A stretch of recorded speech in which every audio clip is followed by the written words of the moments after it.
Buenas noches, qué bueno que están aquí con nosotros, qué alegría, estamos de nuevo reunidos el día de hoy. Como ven, hay mucho por trabajar el día de hoy. Hoy sí tenemos tela marinera para cortar bastante, pero también simplemente como información para nosotros, hoy en la noche, bueno, empecemos por ahí. El antiguo calendario judío siempre contaba los días de las 6 de la tarde a las 6 de la tarde. Así como nosotros hoy en día contamos un día de 12 de medianoche a las 12 de la medianoche, antiguamente los judíos contaban 6 de la tarde a 6 de la tarde era un día. Entonces, esta noche ya empezamos el año nuevo en el calendario judío. Y para empezar el año nuevo, ellos tienen 3 celebraciones seguidita una de la otra. La primera se llama Rosh Hashanah. Rosh Hashanah, que es el año nuevo. El año nuevo. Rosh significa cabeza. Shana, año. El año nuevo. Rosh Hashanah. Después sigue el Yom Kippur. Yom Kippur, que es como la cuaresma. El tiempo de la fiesta cuando se pide perdón ya a Dios por todos los errores cometidos. Y terminan con la fiesta de Sukkot, que es la fiesta de los tabernáculos o la fiesta de las tiendas, donde ellos se iban a vivir como en chocitas, en casitas hechas con palmeras y cosas de esa, para recordar el tiempo que estuvieron viviendo tantos años en el desierto en ese tipo de construcción. Así que feliz año nuevo, Shana Tavua para todos ustedes. Y ya saben cómo estamos, ese conflicto en el Medio Oriente, tan espantoso que está aquello por allá. Que empecemos nuestra oración poniendo en manos a la Virgen María, la Reina de la Paz, que traiga la paz. Que traiga la paz. En el nombre del Padre, y del Hijo, y del Espíritu Santo. Amén. Dios te salve María, llena eres de gracia, el Señor es contigo, bendita tú eres entre todas las mujeres, y bendito es el fruto de tu vientre Jesús. Santa María, Madre de Dios, ruega por nosotros los pecadores, ahora y en la hora de nuestra muerte. Amén. Gloria al Padre, y al Hijo, y al Espíritu Santo, como en el principio, ahora y siempre, por los siglos de los siglos. Amén. Reina de la Paz, ruega por nosotros. Bien, hoy tenemos un tema un poco truculento, ya por decirlo así, un poco truculento, y es hablar de la corporeidad de Dios. Es decir, Dios tiene cuerpo.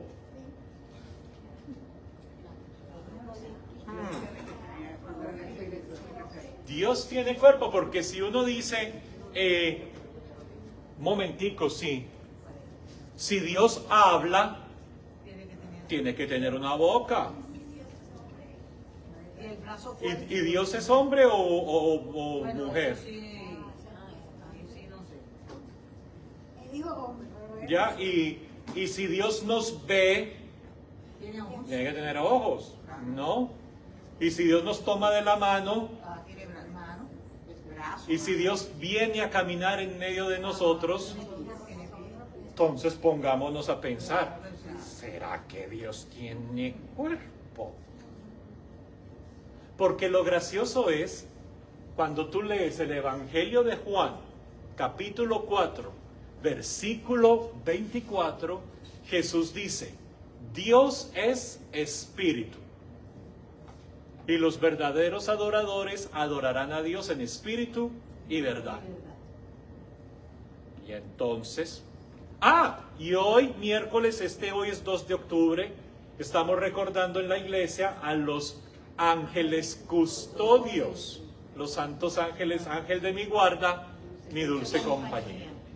Y dice el texto del Evangelio que dice Jesús, los ángeles de estos pequeños siempre están mirando el rostro de mi Padre Celestial. Entonces debe tener rostro.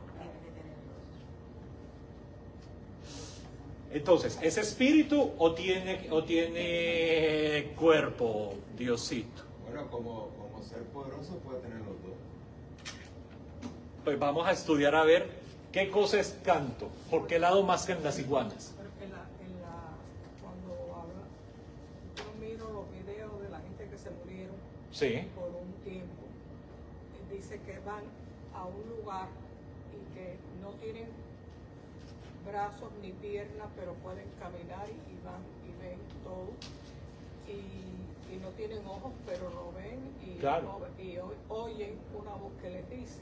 Pero para poder hablar necesitas algo que te haga la voz salir. Y entonces dice que sienten un amor infinito, Sí. como nunca han sentido. Pero, y entonces hay cuerpo, Y no parece que tenemos un cuerpo material después que nos morimos. pero no necesariamente es material. ¿Eh? Tener cuerpo, no necesariamente material. Pero tenemos. Vamos a estudiarlo, vamos a estudiarlo. Los antiguos hebreos, como son parte de una cultura antigua, ya ellos no son una isla aparte en medio del océano, ellos son una cultura que está en medio de varias culturas antiguas. En el Medio Oriente, todas esas culturas, ustedes saben, tienen diferentes dioses, diferentes diosas, y todos ellos tenían la costumbre de hacer imágenes de sus dioses, de sus diosas. Los templos de ellos venían ya con la estatua, con la imagen hecha de su propio dios y de su propia diosa. En el mismo lugar donde habitaron los antiguos hebreos, que se llamaba la región de Canaán, los cananeos, no sé si han escuchado esa palabra, los cananeos, los antiguos habitantes de Canaán, ellos también tenían a su dios, que ya lo estudiamos, que se llamaba Baal. Y hay una estatua del dios Baal que lo representa como lo vemos, un ser humano, es decir, con figura de varón, con un sombrero grande, alto, que era como la forma que representaban que son dioses, sentado en un trono de oro y con el rayo en la mano, porque Baal era el dios de las tormentas, de las lluvias y todas estas cosas. Para los antiguos hebreos, eso no es nada novedoso de que se quiera ver a Dios de forma corpórea, o sea, que tiene un cuerpo. Porque si Dios nos habla, si Dios nos toma de la mano, si Dios todo eso, pues tiene un cuerpo. La gran diferencia que tenían ellos era que no podían, estaba prohibido hacer una imagen de ese Dios. Es decir, el templo de los hebreos no tenía una estatua, una figura hecha. Pero eso no significa que ellos hablaran de Dios como si estuvieran hablando de la figura corpórea de alguien, ¿ya? De alguien. Pero si el hijo vino. Aguántate, porque tenemos que hacer todo un recorrido hasta llegar allá, al Nuevo Testamento. Esto es todo un trayecto que vamos a ir viendo. Empecemos con lo primerito. Para las Sagradas Escrituras hebreas, para los judíos, hablar de que Dios tiene un cuerpo, pues sí, no era nada raro para ellos, Y vamos a leer entonces juntos estos pedacitos que están en las Escrituras, donde nos dan detalles de la corporeidad de Dios. Yo medio hice un dibujito ahí medio raro, pero es como para visualmente ayudarnos a entender qué es lo que ellos están diciendo en las Sagradas Escrituras. No se dejen llevar por el dibujito, vamos a llevarnos por los textos, que es lo que me interesa a mí. Empecemos con eso. Dios tiene rostro. Según el libro del Éxodo, Moisés hablaba con Dios cara a cara, como un amigo habla con otro amigo. Entonces, si es así, ellos van a decir, bueno, si Moisés hablaba con Dios cara a cara, ¿qué quiere decir? Que Dios debe tener un rostro. Vamos a buscarlo. Éxodo capítulo 33, versículo 1. Éxodo 33, versículo 1. ¿Qué dice Éxodo 33, versículo 1? Yahvé dijo a Moisés, márchate de ese lugar, tú y tu pueblo que saqué de Egipto. Sí. Sube a la tierra que yo prometí con juramento a Abraham, a Isaac y a Jacob. Como les dije, se la daré a su descendencia. Gracias. Y haré- Dijo, Es que yo me equivoqué, es versículo 11. Bueno, yo ese no se refiere. Como que no habla mucho del rostro ahí en ese lado. Yahvé hablaba con Moisés. Es el 11, perdón. Perdón. Ahí está, y ahora sí. En el 11, ¿qué Yahvé dice? hablaba con Moisés cara a cara, como habla un hombre con su prójimo. Después Moisés volvía al campamento, pero su ayudante, el joven Josué, hijo de Nun, no se alejaba de la tienda. Muy bien. Moisés hablaba con Dios cara a cara. ¿Y cómo sería la cara de Dios? Como la de Jesús. ¿Por qué? No, si Jesús no ha nacido, no tiene ni pensamiento de eso todavía. Ay, puede ser la cara de la Virgen. José. Isaías nos da una descripción del rostro de Dios. Vamos a buscar Isaías capítulo 30, versículos 27 al 28. Isaías capítulo 30, del 27 al 28. Y para eso necesito mis notas aquí. Isaías capítulo 30, 27 al 28. Porque la traducción que ustedes van a tener, me encantaría mucho escuchar cómo tiene esa traducción y ya les digo por qué. ¿Tú la tienes ya, Mirta? Isaías 30, 27 al 28. Mirta, ¿qué dice? Miren, el Señor en persona mira de lejos. Su furor está ardiendo con espesa humareda. Sus labios están llenos de ira. Su lengua es como un fuego destructor. Su aliento es como un río desbordado que llega hasta el cuello. Él viene a poner un yugo a las naciones para llevarlas a la ruina, a poner un freno en la boca de los pueblos para hacerlos extraviar. Oye, para allá. De nuevo comienza la lectura para mí, por favor. Miren, el Señor en persona viene de lejos. Sí. Su furor está ardiendo con espesa humareda. Párale ahí. Esta traducción dice su furor. ¿Alguno tiene una traducción No, diferente? Su ira. Su ira. Es una llama. ¿Qué dicen allá? Su enojo. Su presencia es Isaías 30, 27. Pues la palabra en hebreo que aparece en el texto de Isaías es la palabra af. Af. ¿Y qué es un af? La nariz. Este es tu af. La nariz.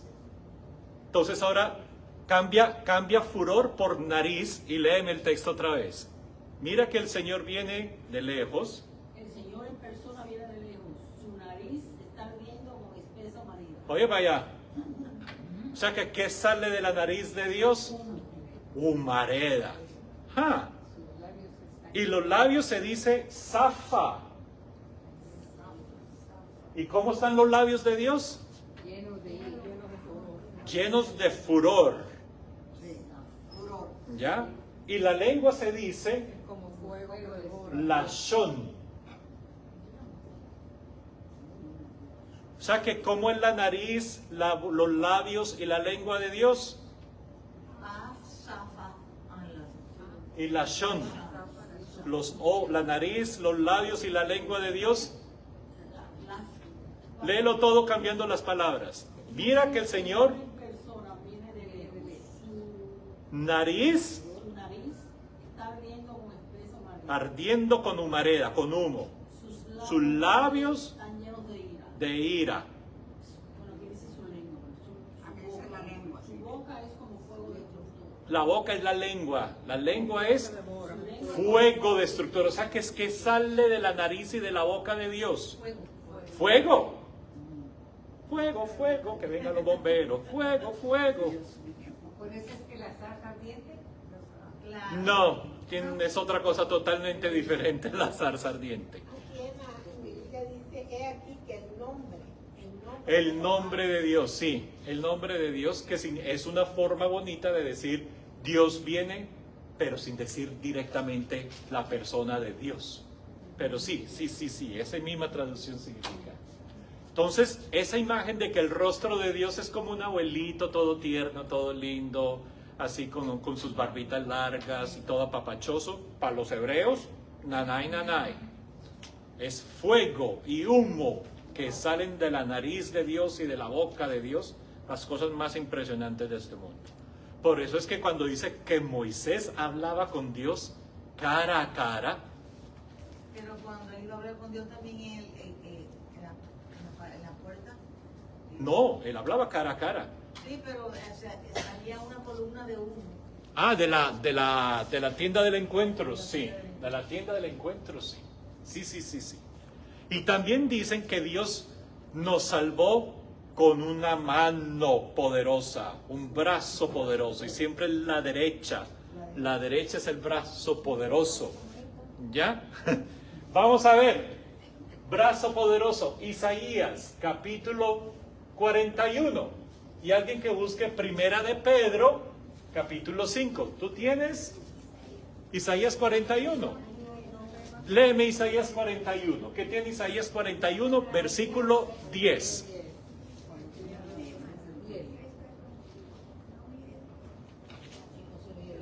No te oigo.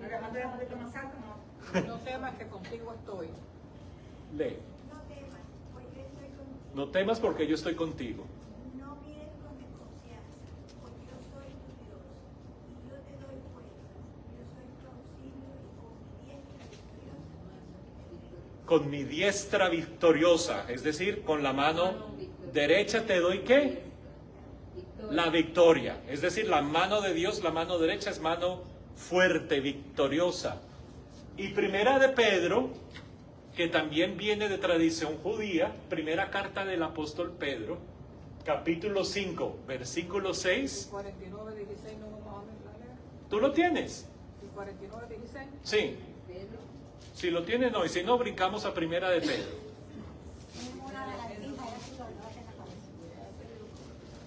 ¿Dónde?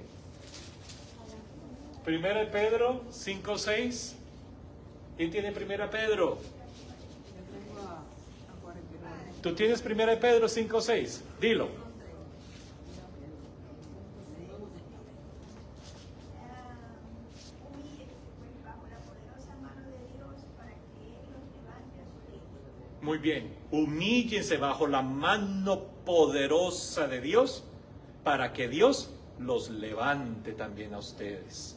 La mano poderosa. ¿Encontraste Isaías 49? El 49, 16. Sí, ¿Qué dice? 16. Aquí está tatuada en mis manos. Tengo siempre presente tus murallas. Que aventajen los que se redimieren. Muy bien. A la gente que te Ah, entonces me faltó una cosa en el dibujito. No, el tatuaje. ¿Qué es lo que dice Isaías 49? Te tengo tatuado. Aquí estás tatuada en mis manos. Oye, para allá. Siempre Qué presente horror, tus por eso murallas. tanto trabajo. Te tengo grabada, te tengo tatuada en mi mano. En mi mano. Así que Dios tenía un tatu. Imagínate. Mira para allá. Imagínate hasta dónde hemos llegado. ¿Ya? No solamente Dios tiene el brazo poderoso, el brazo vencedor, pero tú estás tatuado en la mano de Él. Es decir, no te van a borrar del brazo que te protege de la mano de Dios. Ah, o sea que le faltó el tatuaje. Y después el libro de Daniel nos menciona de cómo era el pelo, el cabello de Dios. Danielito, vamos a ver dónde está. Yo soy bipolar, padre. que me pongo muchas cosas en eso. Yo te lo reviso en la calle. Yo Vale. tengo que tener eso. El libro de Daniel nos habla del pelo de Dios. Daniel. Hoy, Daniel capítulo 7, versículo 9. ¿Qué dice Daniel? Sígueme. A ver qué dice Dani. Daniel capítulo Tengo 7. versículo 9. Ah, 9. De capítulo 7, versículo 9. Ah, versículo 9. Aquí lo tengo. Sí, a ver, que lea alguien atrás. Aquí ya estás doña, chica. ¿Quién tiene capítulo 7? Tengo el 9. No, capítulo 7, versículo Ah, yo tengo el 9. 7. Tú lo tienes, ya, dale. Tú, Señor, haces siempre. Seguía mirando, pusieron unos tronos y un anciano se sentó. Su ropa era blanca como la nieve, los cabellos de su cabeza eran como la lana blanca. Su trono era de llamas de fuego, con ruedas de fuego ardiente. Oye, mira ya. Mira ya. O sea que Dios tiene el cabello de qué color. Blanco. Así que todos los que tienen cabellos blancos aquí, siéntanse orgullosos de sus cabellos blancos. Tienen el cabello de Dios. ¿Y por qué ponen a Dios de cabello blanco? Porque es viejo. Sí, en parte es porque es viejo. Es decir, lo llaman, ¿cómo es que dice? Vuélvemelo a leer, por favor. Seguían mirando, pusieron unos tronos y un anciano se sentó. El anciano. Anciano. Anciano, para los antiguos hebreos, era la persona con más sabiduría y más experiencia. Entonces el cabello blanco representaba toda esa experiencia y todo el conocimiento y toda la sabiduría que tú tenías para ellos. Así que poner a Dios con su cabello blanco no era porque ya estaba viejito, sino porque había acumulado sabiduría y conocimiento. Así que todos los que tengan su cabello blanco, vamos por buen camino. ¿Ya? Vamos por buen camino. Nada que se parezca a eso. ¿Cómo? En la Biblia mía no ¿Qué dice la Biblia tuya? Capítulo 7, versículo 9. ¿Es el 7 o...? Sí, capítulo 7, versículo 9. Ah, chicos, que me fui para el 9, capítulo 7. Ah, viste. Por eso es que no se parece. Por eso es que no se parece. Ah, bueno. ¿Ya? Imagínate. Su ropa era blanca como la nieve, sus cabellos, los cabellos de la cabeza eran como la lana blanca. Blancos, eran blancos, blancos, blancos. Sí. Ahora, ¿sabían que Dios tiene alas? Alguien dijo de la sala de Dios, no sé quién fue el que usted dijo. ¿Se acuerdan que Dios tiene alas? Sí, porque dice que bajo tu Salmo 91. No sé si ustedes es tan popular el famoso Salmo 91. Vamos a buscarlo. Salmo 91. Versículos del 1 al 4. Y otro estudiante que busque Deuteronomio, capítulo 32. El cántico de... Salmo 91 del 1 al 4 o Deuteronomio 32. Eso lo tengo. Sí, ese que empieza así. ¿Tú lo tienes ya? Salmo 91, léemelo por favor. El que habita al abrigo del Altísimo morará bajo la sombra del Omnipotente. Sí. Diré yo a Jehová, esperanza mía y castillo mío, mi Dios en quien confiaré. Él te librará del lazo del cazador, de la peste destructora. Sí. Con Y de la sus sombra de plumas la- te cubrirá y debajo de sus alas estarás seguro. Debajo de sus alas estarás seguro. Escudo y adarga es su verdad. Mira, debajo de sus alas estarás seguro. ¿Y qué dice Deuteronomio 32? Del 9 al 11. Dice, El mío dice Dice, que más la te porción cubrirá de con su Yahvé pluma, por su supuestamente pueblo. tiene alas. le tocó a Jacob, como ese no es. Sí, ese es. Tiene pluma porque tiene alas. Le tocó Jacob como heredad en tierra desierta, lo encuentra en la soledad rugiente de la estepa. Ajá. Y lo envuelve, lo sustenta, lo cuida como a la niña de los ojos. Así es. Como un águila incita a su nidada, revolotea sobre sus polluelos. Así él despliega sus alas y lo toma y lo lleva sobre su plumaje. Muy bien, ahí están las alitas de Dios, ahí están las alas de Dios. Estas alas de Dios para los antiguos hebreos solo conocían dos tipos de alas. O las alas de avestruz o las alas de águila, como en el libro de Deuteronomio. Entonces, ¿qué tipo de alas tendría mi Diosito? ¿De avestruz o de águilas? Mira qué lindo como dice.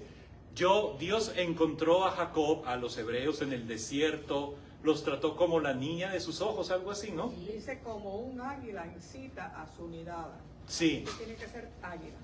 Sí, lo envuelve, lo sustenta, lo cuida como la niña de sus ojos. Como un águila incita a su nidada. Revolotea sobre sus polluelos. Así él despliega sus alas y lo toma. Y Alas de vuela águila. sobre su Sí, plumaje. con alas de águila. Oye, y hablando de eso, ¿dónde quedan las niñas de sus ojos? Dentro de Aquí al lado. ¿En qué parte quedan las niñas de sus La ojos? niña de los ojos son esta cosita coloradita que tenemos aquí. Lo de aquí adentro. No, la pupila es lo que está dentro de la No, línea del la ojo. niña es esto. Es esto que está aquí coloradito. O sea que tiene ojos. No, sí. Es que papá Dios tiene ojos. Sí. Si nos ve y nos cuida como la niña de sus ojos. Es con lo que vemos, ¿no? La niña, es con lo que vemos. La niña la pinta. Ah, no, ese es otro cuento. Con alas de águilas. O como dice la traducción tuya, sus plumas. Pero las plumas como las del avestruz. ¿Han visto las alas de un avestruz? El plumaje que tiene. Pero todo eso simboliza ¿qué? La protección que va a tener. Porque se acuerdan que el mismo Jesús por allá en un evangelio decía, cuando estaba llegando a Jerusalén, Jerusalén, Jerusalén, tú que matas a los profetas y apedreas a los que son enviados a ti, ¿cuántas veces quise venir y acogerte como la gallina acoge a sus polluelos? Bajo las alitas, bajo las alas. O sea que Dios tiene alas, alas tiene el Diosito. Para nosotros es muy raro porque en nuestra cultura occidental las alas solo las asociamos con los ángeles, en las pinturas que nosotros tenemos en nuestra cultura de ahora occidental. Pero en la cultura antigua las alas no eran necesariamente de los ángeles. Un ángel antiguamente se decía es un mensajero, pero no tiene que tener alas. Pero esto es más bien un lenguaje figurado, no es como metáfora. El Salmo te lo aceptaría, pero ahora que entramos con Deuteronomio que también dice que con las alas, pero sí, tiene algo de metáfora, tiene algo de imagen más que cualquier cosa, porque la idea del águila es que él lleva sus polluelos volando encima de las alas. No sé si ustedes han visto un águila hacer eso. Yo no. Nunca. Yo he visto un águila meterse en el agua así. Ah, sí. Coger un pescado y sacarlo.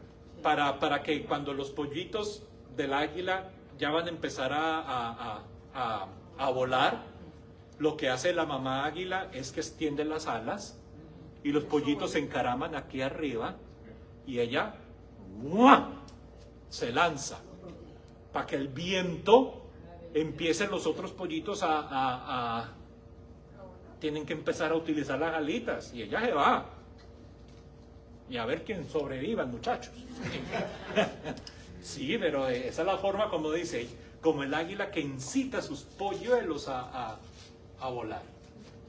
¡Ja! Esta es interesante. Las caderas de Dios.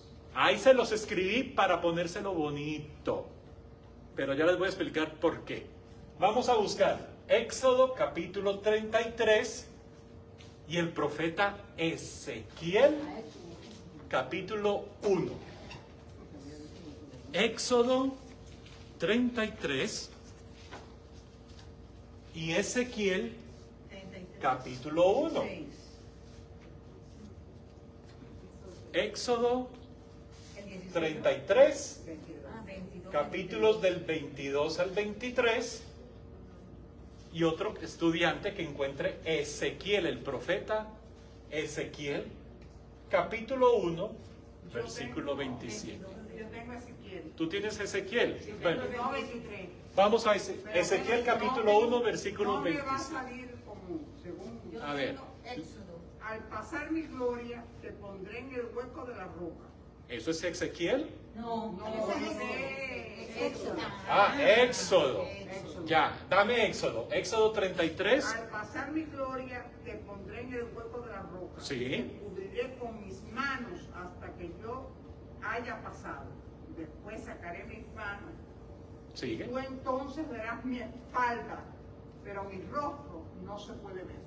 Pero antes dijo que hablaba cara a cara. O sea, ¿se acuerdan lo que habíamos dicho de las contradicciones en los textos? ¿Sí ve que yo no miento? Ahí está.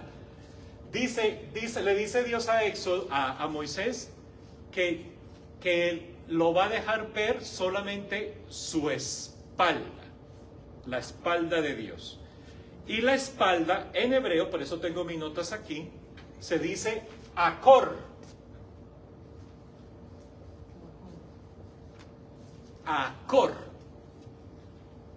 Pero la espalda, Acor, es realmente esta parte de abajo de la espalda. Claro, como el sacro. O sea, donde la espalda pierde su casto nombre. En el, ¿cómo se diría? El lumbar. El lumbar es esta, o sea, no es no es el lomo, digámoslo, sino aquí. Padre, y ahí mismo, en Éxodo, en el 20 dice, y agregó Yahvé, pero mi rostro no lo podrás ver porque no puedes ver el hombre y seguir viviendo. Sí, y antes dijo que sí hablaba con Moisés. No, después cuando sigue que verás mi espalda. Ahí mismo en ese dice después mi espalda. Ya ves las contradicciones que habíamos hablado de eso. Sí. O sea, el Acor que dice en hebreo es la parte de abajo de la espalda, no es el lomo. ¿Sí me entienden lo que quiero decir? La parte de aquí abajo. Pero el que nos da más puntualidad es Ezequiel, capítulo 1, 27, que nos va a hablar de la cinturita de Dios y lo que es de la cintura para arriba y de lo que es de la cintura para abajo. Margarita, que ya lo tienes. De lo que parecía ser su cintura para arriba, vi que brillaba como metal bruñido rodeado de fuego. Ave Y de María. allí para abajo vi algo semejante al fuego. En su derredor había un resplandor parecido al arco iris cuando aparece entre las nubes en un día de lluvia. Muy De bien. esta manera se me presentó la gloria del Señor. Al verla me incliné hasta tocar el suelo por una Sí. Entonces, Ezequiel dice, de lo que parece ser la cintura de Dios hacia arriba, brillaba y era como fuego. Ajá. Y después dice que de la cintura abajo. para abajo, ¿no?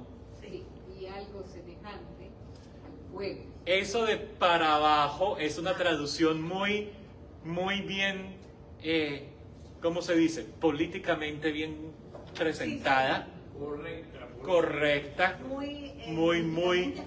muy limpia, digámoslo así, porque la palabra hebrea que está en Ezequiel es la palabra matá, como las matas. Matá. La matadura. Y matá, ¿Qué significa? Nalgas traseras. tu derrier, digámoslo así. O sea, primero era como donde la espalda pierde su casto nombre, ahora Ezequiel está hablando de lo que sigue, después de que la espalda pierde su casto nombre. Sé que para Ezequiel lo que él vio, solamente alcanzó a ver, de la cintura para arriba, dice, eso era como fuego, que yo no veo más para allá, pero de para abajo alcancé a verle el matá, ¿ya? Le alcancé a verle el matá a Dios. Se hace pipí y pupú, Dios. Ya te digo yo, Claro que sí. ya te digo yo, ya, por eso es que pinté esta figurita así como para que Me quedó muy bonito. Vamos a La que está sentado en un trono, vamos no viéndole tiene la trono, espalda una- y el matá, el materileró. Vale, ¿Ya? entonces se cumple lo de Génesis, que nos hizo a su imagen y semejanza. Claro que sí. No solamente moralmente, sino pueden decir que la forma como nosotros estamos hechos refleja como ellos pensaban cómo se veía Dios. Sí, señorito. Sí, señorito. Hay que estudiar cantidad de anatomía, acuérdense. Seguimos. Seguimos. Ya. Nos faltan los piecitos. Esos pies, esos son Nos faltan los piecitos de Dios. Isaías ¿Ya? de nuevo. Tenemos a Génesis capítulo 3, Génesis capítulo 5 y Deuteronomio capítulo 23 para los pies de Dios. Génesis 3, Génesis 5, Deuteronomio 23. Génesis 3, Génesis 5, Deuteronomio 23. A ver qué dice Génesis 3. 3, versículo 8. 8. El hombre y su mujer escucharon que Dios el Señor andaba por el jardín. Ah, mira, le estaba andando. Y si andaba, ¿qué necesita? Los pies. A la hora en que sopla el viento de la tarde, que corrieron a esconderse de él y de los árboles del jardín. Exacto. Escucharon que el Señor venía andando a la hora que, a la hora de ponerse el sol. Qué bonita esa traducción. Ahora, en que sopla el viento de la tarde. En que sopla el viento de la tarde. Después del almuerzo. Ya cuando como ya el sol va bajando, ya está el vientito rico, ya tú sales como a dar una caminadita, un paseíto. Mira, el sol, Dios sale ya con el vientecito. ¿Y qué dice Génesis 5, versículo 24? Enoc anduvo con Dios y desapareció porque Dios se lo llevó. Enoc anduvo con Dios, es decir, caminaban juntos con Dios. ¿Ya? Y si caminas con Dios, es decir, que Dios está caminando junto contigo. Y para eso necesita los pies. Deuteronomio 12, 14. 23, versículos 12 al 14. ¿Qué dice? Bueno, 12 dice, al llegar la tarde, se lavará. Sí, se lavará. Lavará. De lavar. Se lavará, dice aquí. Sigue, sí. Y a la puesta del sol podrá entrar de nuevo al campamento. Deuteronomio capítulo 23 dice eso. Bueno, eso, mira. Capítulo 23. Deuteronomio 23. Deberían ustedes Hoy 12. Ella dice otra cosa. jugar fuera del campamento. Oye, 12 al 14. ¿Cómo se dice? ¿Qué número es? 23, 12 y 14. ¿De quién le dice ahí? Aleida está diciendo algo. Sigue, que va hasta el 14. Ah, Tú nada más leíste el 12. Sigue hasta el 14. Vuelve a empezar. 12 hasta el 14. Todo completico.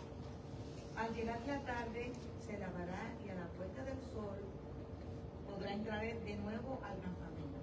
Habrá un lugar afuera del campamento para satisfacer las necesidades naturales. Si se preguntaban con dónde iban los antiguos al baño, No, llevarás una estaquita. una estaquita, otras traducciones dicen como un... Un hoyo antes de ponerte en cuclillas y luego taparás como los gatos taparás el excremento Ay, mamá. Sigue. con la tierra sacada. ¿Por qué? Sigue, termina, sí. Porque Yahvé tu Dios recorre el campamento para protegerte y entregar en tus manos al enemigo. ¿Viste? ¿Por qué? ¿A dónde tenían que hacer su... Por eso tu campamento debe ser cosa limpia y sagrada, en que Yahvé no vea nada indecente. De lo contrario, se apartará de ti. ¿Ya ves tú? Y eso viene de herencia. Mire lo que dice Aleida, eso no es herencia. Ya ves. Para sus necesidades deberán ustedes tener un lugar fuera del campamento. Sí, Fuera. sí. Después hacer el huequito. Y hacer el huequito allá afuera. Así aquí dice un lugar Sí, fuera del campamento, abra su huequito, Y se pone cuclillas. se ponen Pero cuclillas. fíjate que dice que se ponen cuclillas. Sí, cierto. Y después hay que taparlo. Sí, claro, para que esté limpio. Pero ¿por qué hay que hacerlo? Para higiene, para que... Porque en el campamento no puede estar toda esa porquería en las calles. ¿Por qué razón? Porque el Señor anda, camina entre ustedes. Ay, a que nunca habían leído ese pedacito de la Biblia. Yo valió la pena venir hoy a la clase. ¿Ya? Nunca se habían preguntado ustedes, oye, los antiguos ¿a dónde iban al baño? Cuando les daba un corre que te alcanzó, ¿para dónde pegaba esa gente, los antiguos? Ya saben lo que les tocaba hacer, Pero se suponía que todo el mundo lo hiciera. con piedritas. No sé. Se suponía que todo el mundo que fuera al baño hiciera eso. ¿Ya? Imagínate. Bueno, pero ya tenemos los piecitos de Dios. Es decir, si Dios camina y Dios anda en medio de su campamento y no quiere que haya excremento para que el piecito de Dios no vaya, como nos ha tocado a muchos de nosotros que vamos caminando con los de los perros y termina uno cortado los pies. El ¿Ya? campamento debe de ser un lugar santo, Exacto. para que Dios no vea ninguna cosa indecente en él. Ay, De lo contrario, se aparta. Dijo, yo por aquí no camino, adiós, me fui. Aquí no hay nadie en todo Ay, Dios mío, ¿qué va a decir? audiencia Ajá. que pueda agacharse en cuclillas. ¿Ok? ¿Cómo que no? Con toda esta juventud. necesidad no digo yo. Esta juventud sí se puede agachar a cuclillas. Que te lo dice. Y entonces te abre. Con esta juventud acumulada, claro que sí. Y ahora que más. Sigamos. ¿Y en dónde se sienta Dios? Dios se va a sentar en el trono. Vamos a buscar cómo es el famoso trono de Dios. Alguien que busque Isaías capítulo 37, versículo 16. Otro que busque Isaías capítulo 6, versículo 1. Otro estudiante va a buscar Ezequiel, que es Ezequiel con X, qué horror.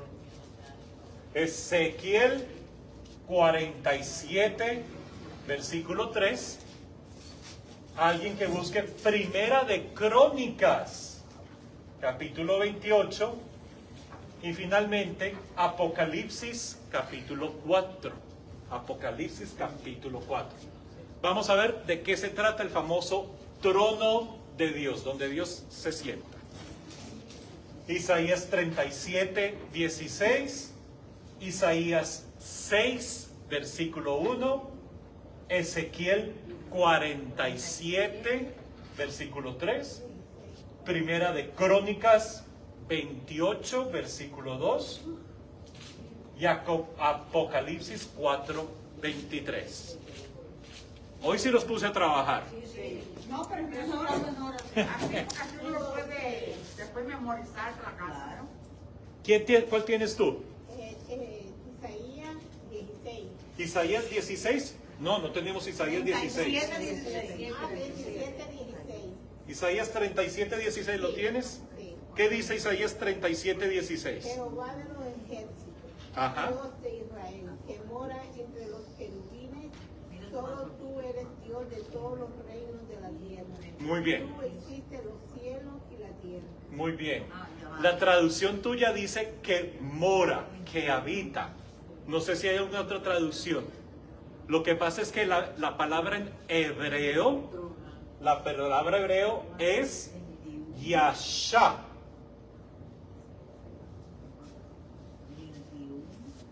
Y Yasha en hebreo significa habitar, reposar o sentarse. Habitar, reposar o sentarse. Léelo de nuevo, en vez de decir mora, léelo con la palabra sentar. 37, 16 dice: Jehová los ejércitos, Sí. Dios de Israel, Sí. que se sienta entre los querubines. Ay, Solo tú eres Dios de todo. Perfecto. Morar es la misma palabra. Yashá significa morar, estar en un lado, o habitar, o estar acomodadito, o sentarse. Significa la misma cosa. ¿Y cómo que se sienta entre querubines? El mío lo tiene diferente. ¿Cómo dice el tuyo? Yahvé Sebaot, Sí, Dios Dios de de los... Israel, Sí. entronizado sobre los querubines. Entronizado, es decir, está sentado en un Sobre trono. los querubines. Tú solo eres Sentado, Dios dice. de todos los reinos de la tierra, tú el que ha hecho los cielos y la tierra. ¿Y cómo que sentado o entronizado, es decir, en un trono sobre querubines? Ojo pelado. Los querubines no son como nos los imaginamos o como nos los pintan, ¿ya? Que son como unos angelitos con los cachetes gorditos, así todos coloraditos, con alitas saliéndoles por atrás. Para nada. Para nada. Eso no se pensaba en la antigüedad. Eso es cuestión del Renacimiento y del Barroco hacia acá. Un querubín en la antigüedad eran los guardianes de la bahía, los guardianes del cielo, los que guardaban el cielo. Y eran unas especies de criaturas que daban miedo, que daban miedo. Es más, a ver si lo puedo pintar por aquí.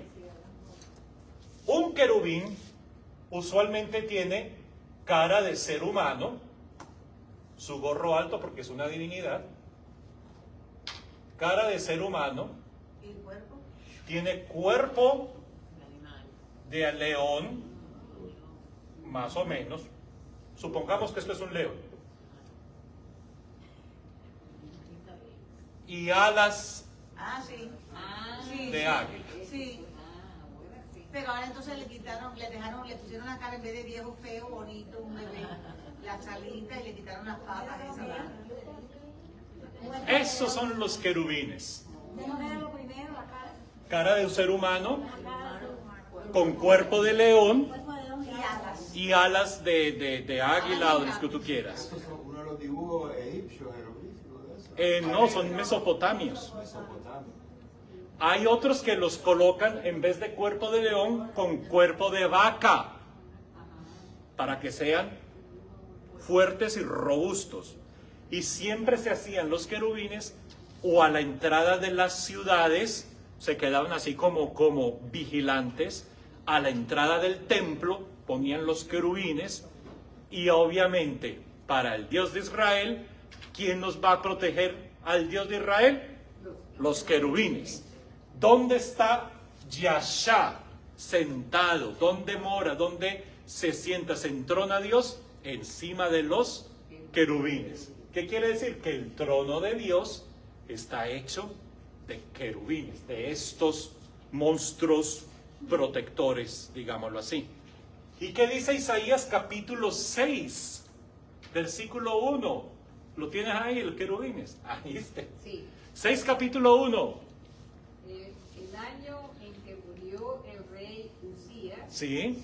vi al Señor sentado en un trono muy alto. Ajá, en un trono alto. El borde de su manto llenaba el templo.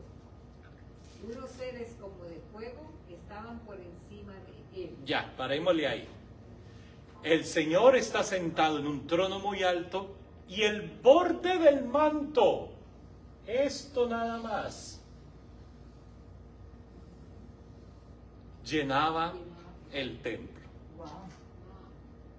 Pero no es el manto bonito como nos lo pensamos de los reyes de aquella época. ¿Saben qué manto está hablando Isaías ahí? El taparrabos. O sea, lo que va adelante, como él está sentado en el trono, el taparrabos de Yahvé cubre el templo entero.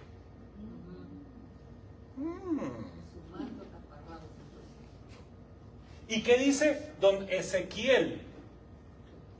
Aquí está también. Ezequiel, porque Ezequiel nos va a decir cuál es el trono de Dios que estamos hablando con querubines. ¿Quién tiene Ezequiel capítulo 47? El hombre se alejó al oriente, midió 1000 codos con la vara que sostenía en la mano. Luego me dijo que atravesara el arroyuelo. El agua me llegaba apenas a los tobillos. Bueno, yo creo que fui yo el que metí la pata. Ah, bueno. Perdón de nuevo, porque es que la dislexia mía me va a matar. Ah, bueno. Es 43.7, no 47.3. No decía, pero bueno, ¿y qué tiene que ver El río con 43.7. Ay, es la dislexia mía, que ya ustedes saben que ya yo ya estoy para el retirement, ya que me den la pensión. Ah, bueno, aquí dice, el 7 dice, me dijo, hijo de hombre. 43.7. Ajá. 43 y no veo el Me cielo, dijo, hijo de hombre, ¿has visto el lugar de mi trono? El sitio para la planta de mis pies. Ajá. Allí habitaré para siempre en medio de los israelitas. El pueblo de Israel, ¿sigo? No, es solamente un versículo. Ya. Has visto, vuélvelo a leer, hijo del hombre, es decir, tú, profeta, ser humano. ¿Has visto el lugar de mi trono? ¿Cuál es el trono? Dilo. El trono. Sí, sigue. El sitio para la planta de mis pies. Ajá. Allí habitaré para siempre en medio de los israelitas. ¿Dónde habitaba Dios en medio de los israelitas? En Israel. el trono. ¿Y cuál era el trono? ¿Cuál era el lugar en todo Israel donde Dios vive según ellos? La tierra me pone los pies. ¿Y cómo se llama ese sitio? Eso es el templo. El templo. El templo es el trono de Dios. Ay, mira qué cosa. Vamos a poner- ¿Cuál es el otro nombre que le dan para el banquito donde tú descansas, reposas tus pies? ¿No has visto que hay unas sillas altas y les ponen como un banquito para que tú pongas el piecito ahí, que quedes así como un pachá? ¿Cómo se llama ese banquito? Ella dice, ¿Taurete? ¿Escabel? Vamos a ver. Primera de Crónicas 28:2. Porque si el trono es el templo, vamos a ver cuál es el escabel o taurete, donde tú reposabas el piecito. Primera de Crónicas, capítulo 28, versículo 2.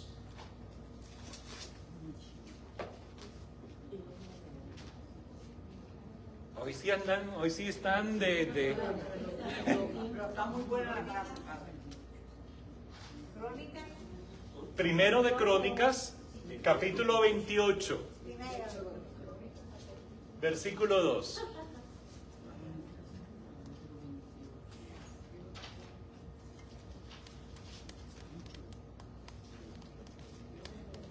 Capítulo 2, ya yo lo tengo. Crónica 28:2. Sí, ¿Ya? Ok. Sí, primera de Crónica. Entonces dice: Alto, Elma. David reunió en Jerusalén a todos los jefes de Israel, ajá, los jefes de las tribus, los jefes de las secciones al servicio del rey, los jefes de 1000 y de 100 y los administradores de las posesiones y ganados del rey, y el de sus hijos, a los funcionarios, a los héroes y a los más valientes del ejército. Poniéndose en pie, el rey David dijo: ¿qué dijo? Escúchenme, hermanos, pueblo mío, yo me preocupaba por edificar una casa donde descansara el arca de la alianza de Yahvé, que es la tarima de los pies de nuestro Dios. Anda. Tarima. Tarima. Mira, tarima, ¿cómo fue la palabra que tú dijiste? Escabel, taurete, ¿dónde Dios descansa sus piecitos? En una tarima. En el arca de la alianza.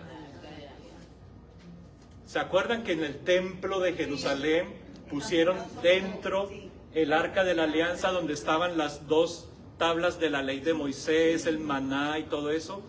¿Dónde descansa el piecito Dios? Encima del arca de la alianza. Y aquí dice cofre del pacto. Cofre del pacto, es lo mismo. Arca es un cofre, alianza es un pacto, sí. el arca de la alianza, ahí es donde Dios descansa su pie. Y así que el trono es ¿qué? El resto del templo donde Él se sienta, y el arca es donde Él pone su piecito. Al arca de la alianza la llaman también el trono de gracia. El trono de gracia. Es decir, no de gracia de, ay, gracias, mi Dios le pague, no. Sino gracia es donde recibimos los favores. Porque ¿cómo hacían los antiguos? En los palacios de los antiguos en el Medio Oriente. Si estabas buscando que el rey te diera un perdón o un permiso para alguna cosa, el rey está sentado en su trono y los pies del rey están encima de él, de la tarimita, el taurete, es que se me viene la palabra cascabel y no sé por qué. Escabel. ¿Y cómo llegabas tú? Arrodilladito a besarle los piecitos al rey que están encima del ¿qué? Del escabel. Entonces los judíos decían, el arca es el trono de la gracia, es decir, donde nos acercamos a pedirle al rey, está en todo esto, algún favor, alguna ayuda. Interesante. ¿Y cómo termina Apocalipsis? Apocalipsis, niña. Capítulo 4, versículo 23. Lo tiene, ya se le perdió. Apo. Es el más fácil porque es el último libro que está en la Biblia, entonces muy fácil de encontrar. 4, versículo 23.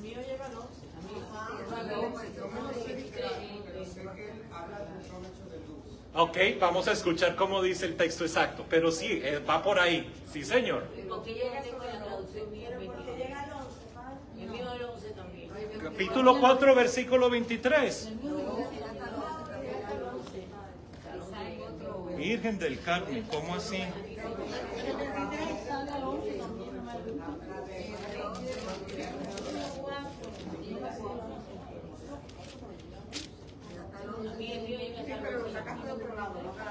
De nuevo, mi dislexia.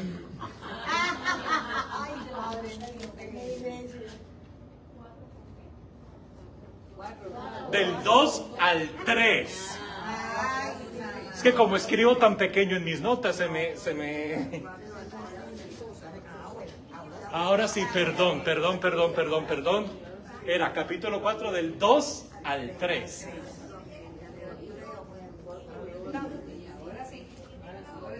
Que oiga, o sea que hay que tener oídos. Esas dos veces lo repita. Capítulo 4 del 2 al 3, ¿qué dice? En ese momento quedé bajo el poder del Espíritu y vi un trono puesto en el cielo y alguien estaba sentado en el trono.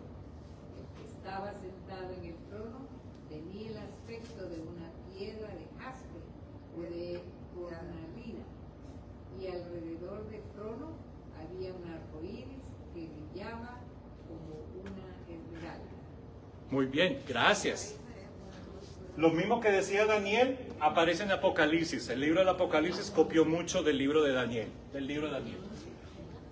En conclusión, ¿Dios tiene cuerpo?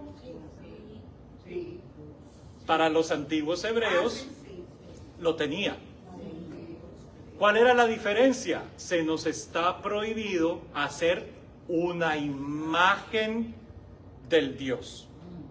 Tenemos el arca, tenemos el templo, pero hacer una imagen de este Dios no lo tienen, no es parte de su religión, no era parte de su fe. Pero en su conciencia, en su cultura antigua de todo eso, hablar de la corporeidad de Dios, de sus matata, ¿cómo se llama? La Hakuna Matata, la matata de Dios, para ellos es como, bueno, pues sí, si Dios camina en el campamento es porque sí, o sea que tiene piecitos. ¿Qué sucedió? Cuando la cultura judía entra en contacto con la cultura griega, con la filosofía griega, al siglo II antes de Cristo, siglo I antes de Cristo, las cosas en su pensamiento comienzan a cambiar. Porque, ¿qué pasaba con la cultura griega? Los griegos tienen sus dioses, sus diosas. Los griegos sí hacen representaciones físicas de sus dioses, de sus diosas. Y acuérdense que los griegos hacían los cuerpos de los dioses y de las diosas basados en los atletas olímpicos. Por eso tú ves a todos los dioses así como muy... ¿ya? Y las mujeres, las diosas perfectas, porque eran basados en lo que ellos veían y ahí hacían el cuerpo de sus dioses y sus diosas. Las caras ya las cambiaban dependiendo de qué dios querían representar. Cuando el judaísmo entra en contacto con los griegos, ahí es donde la puerca torció el rabo. Porque entonces hablar de corporeidad de Dios en una mentalidad griega, ¿qué era lo que los griegos iban a pensar? Si ese Dios tiene un cuerpo, se le puede hacer una representación como la que nosotros hacemos de todos nuestros dioses, porque ustedes todavía a esta hora no han hecho una representación de su propio Dios. Y es ahí donde vemos en el Nuevo Testamento que las cosas acerca de la corporeidad de Dios se empezó a dejar de lado y a hablar de Dios como una cosa invisible, para poder distinguir el Dios de Israel de los dioses y las diosas que venían de la cultura griega. Es decir, no son lo mismo, es lo que ellos estaban tratando de decir. Vamos a ver cómo cambiaron. Vamos a buscar. Venga, yo quito el querubín. Querubín. Ya que hablo de querubín, rapidito. ¿Saben quién eran los serafines? Tampoco son muñequitas con las alitas así, nada de eso. Serafines en la antigüedad eran serpientes de fuego aladas. O sea, la idea de los antiguos es que Dios, en el reino de los dioses, tienen guardianes protectores. Y por eso los serafines eran fuego que rodean la divinidad y los querubines están a las puertas, como los monstruos estos, para proteger que no entre cualquiera. La idea es eso. Sí. Ya leímos Juan 4, que con eso empezamos la clase. Jesús dice, Dios es espíritu. Y los que adoran a Dios lo adorarán en espíritu y en verdad. Pero una cosa extraña, una cosa interesante. Jesús no dice, Dios es el espíritu. Él no está en el texto. Simplemente dice, Dios es espíritu. ¿Quiere decir que Dios es no físico, corpóreo, o que Dios es espíritu? Es decir, ruach, vida, energía, el espíritu, el ruach, el espíritu, la vida, lo que da Dios. Ruach es espíritu de fuerza, de vida. Y el texto nos dice, hasta ahí, o sea, ya esa es su interpretación. Dios es espíritu, no dice Dios es el espíritu. Dios es espíritu. ¿Qué quiere decir eso? Que no es corpóreo o que Dios es vida, fuerza, porque dice, y los que adoren a Dios lo van a adorar en espíritu, es decir, en fuerza y en vida y en verdad. ¿Y qué dicen mis amigos colosenses? Que no sé si está bien escrito. Colosenses capítulo 1, versículo 15 al 17. Y otro estudiante que vaya buscando, Timoteo, ¿dónde estás? Que no te veo. Primera de Timoteo. Y otro que con el último, Romanos. Para que vayamos nos demos cuenta de cómo cambió la mentalidad cuando ellos ya están en contacto con la cultura griega. Colosenses capítulo 1, versículo 15.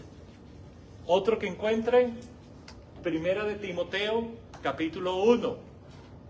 Y otro, Romanos, capítulo 1, versículo 20. Colosenses allá atrás, del 15 al 17. Se perdió. A ver, aquí, ¿quién tenía Colosenses? Tú. Cristo es la imagen visible de Dios, que es invisible. Oye ya, Cristo es la imagen visible de Dios que es invisible. Ah, Es su Hijo primogénito, anterior a todo lo creado.